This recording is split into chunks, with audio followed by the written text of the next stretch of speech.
This was like when you go to a wedding and all the photos are there. It looks like they had their like wedding photo shoot, their engagement photo shoot.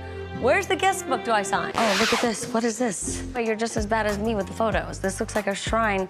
Oh, God, why does it look like a happy anniversary party? It was very interesting considering how she just seemed so done with PK. Until she mentioned it, it wasn't even a thought. You know, I live in the house with my children, and for my children, it's business as usual. You know, I usually come in through the garage. I don't come in through the front door, so I don't see it. Do you know what I mean? Right. It's not in my face. Now, I do in my bedroom, where I'm laying in bed, have a big, giant, blown up, framed picture of PK and I.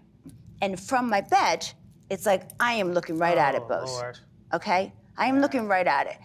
And recently, I was looking up thinking, why the hell is that there? Ooh. Like, why? Did you take it down? I haven't yet.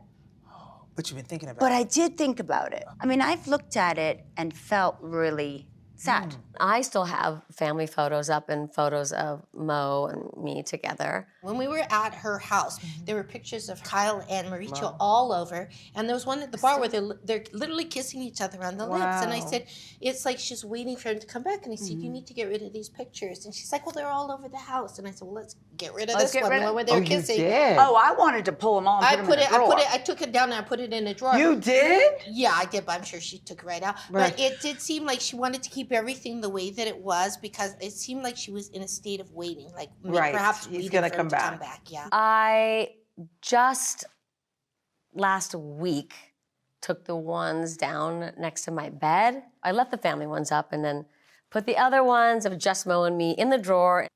Jesse and Marta, who work for me, they're gonna open the door and be like, oh, okay. But it was time. It was time. I mean, he definitely doesn't have them up in his condo. The last time that you were here, you hadn't been to Mo's condo yet. Has that changed? Have you visited? I still have not been to Mo's condo. And once again, it's not intentional. It just hasn't worked out. I have like my valuables that I sent there because of the fires.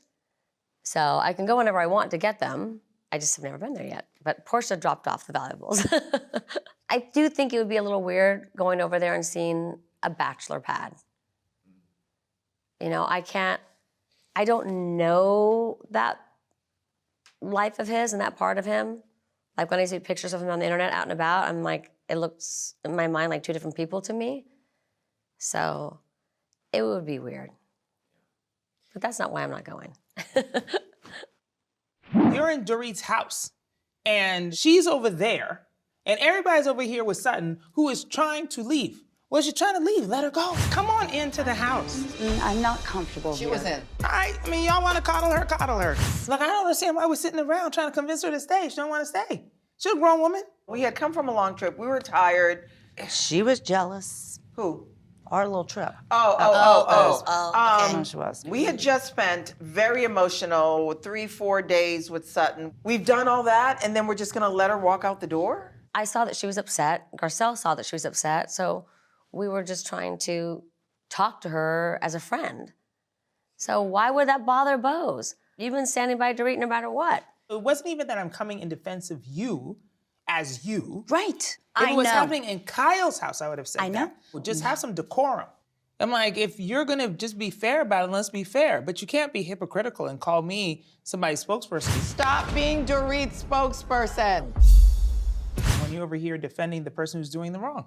I don't really think she's in the position to say, you know, oh, you know, you're Dorit's spokesperson. Garcelle's accused of that all the time with Sutton. I knew that the minute it came out of my mouth, honestly, but we say what we say, and I was worried about her. I thought it was a dig. Didn't you ask Sutton what she's drinking? Yeah.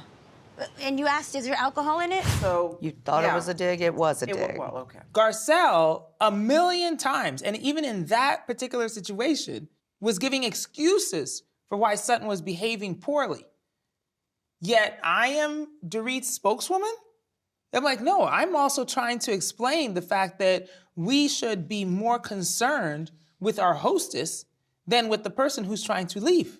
I mean, I'm like, what did I do, Boz, to make you so almost angry at me? I didn't understand where that was coming from. why she was standing up so much for Dorit at this point and like not saying, hey, what's going on? I'm like, you're the one that was an hour late, girl. You missed everything. Well, it does seem like Bose came in as Sutton's friend, but then it seems as time progresses that she developed a sort of antipathy towards Sutton, and I'm not sure where it's coming from unless it's coming from things that Dorit is saying. You're entering this group with fresh eyes. Yeah. You know, you don't have the history, and you're a very, very intelligent woman. And you're seeing things firsthand, and you're noticing. And when I hear you say things that I know I feel, it validates. Right. Yes, those feelings. It is that I am seeing the situation and assessing it. It is who I am. It is what I've been trained to do. And so just because I'm seeing things and certain people don't like the way I'm seeing things doesn't make it not true. Right. Or doesn't make me biased. It just makes my perspective my perspective. That's all. What does me thinking Kyle is cold have to do with Garcelle? Did you not say that she hasn't been welcoming to you? Yeah. It's not like I think like she's a cold-hearted bitch. I'm just like, we haven't connected. It's so funny you said that because I actually felt the complete opposite. She was trying to put you in the hot seat. Well, she can't. Definitely I'm an too cool attempt. for that. My opinion on how Kyle is behaving is my opinion. Yep. And no one can tell me that that's wrong. I feel that I've had very deep conversations with almost everybody. I haven't necessarily had that with you. And so that feeling for me is like, oh, Kyle is a little distant.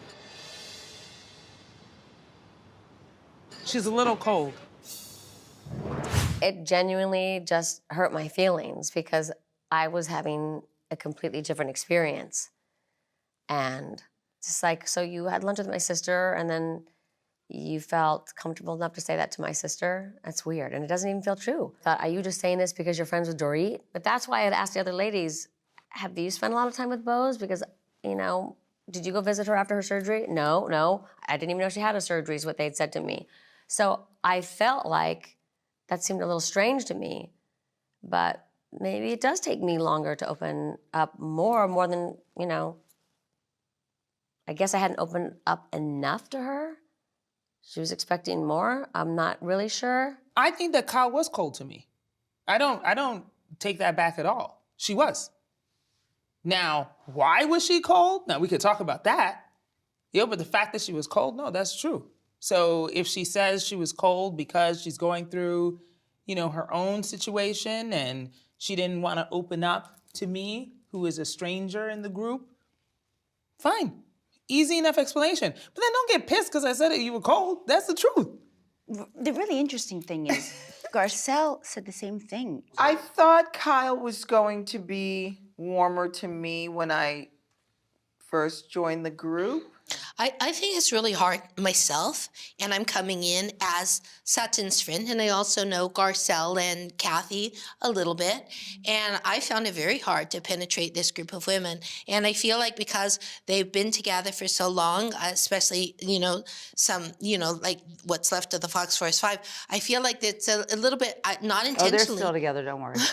But I feel like it's a little bit clicky. Like, and it's not a rude or malicious or we don't want to know her. It's not a Mean Girls thing. It's just like they have their rhythms that they're in, and it's hard for somebody to come in that's new, and you're not going to be besties with them right away. So I feel like perhaps that's what Bose is experiencing. And, you know, she did become very close to Dorit right away, but, you know, her relationships with all the girls aren't going to be as rapid as her relationship with Dorit. I think that coming into the season, maybe Dorit was feeling like, you know, we weren't in a good place, and she knew that she and Sutton and Garcelle weren't. So, you know, there was someone new coming in, and she kind of put her energy there.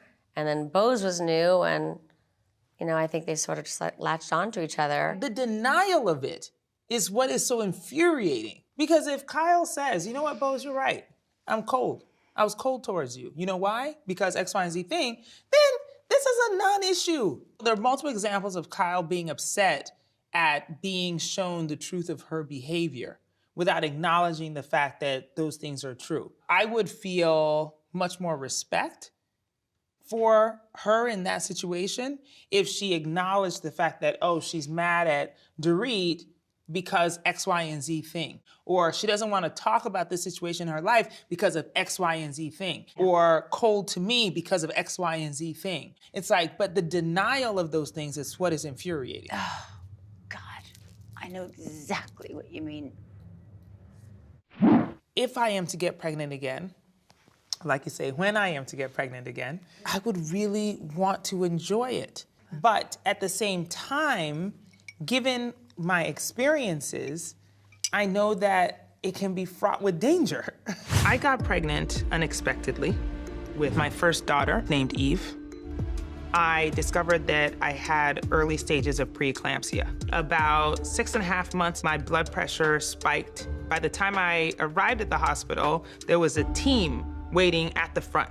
My baby didn't survive.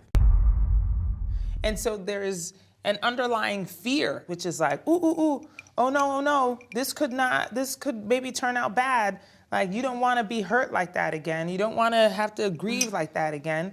And so it's a complicated feeling. You know, it's like, I really wish I could have enjoyed my pregnancy with Lael because I didn't know that there was going to be a happy outcome. And so every day I woke up, I was afraid. Oh. Every day I woke up, I had to like inject myself, you know, with the blood thinners and medication.